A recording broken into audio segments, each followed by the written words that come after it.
আমাদের দুর্ভাগ্য যে নির্বাচনে আমাদের প্রধান প্রতিদ্বন্দ্বী বাংলাদেশ জামাত ইসলামী, যে জামাত ইসলামী 1971 সালে স্বাধীনতা যুদ্ধ চলাকালে পাক বাহিনীর দালালি করছে।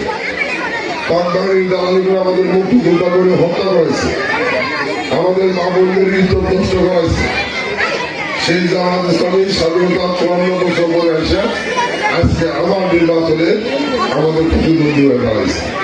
এখন তারা বাড়ি বাড়ি যায় বলে জামাত ইসলাম হল ইসলামের দল, দাঁড়িপাল্লায় ভোট দিলে বিনা হিসেবে স্বীকৃত হবে। ওনাদের এক নেতা চট্টগ্রামের কেন্দ্রীয় সাধারণ ছবি উনি বক্তৃতা করছে, আল্লাহ এটা ঠিক করে গেছে, জামাত ইসলামের ক্ষমতা দিতে হবে।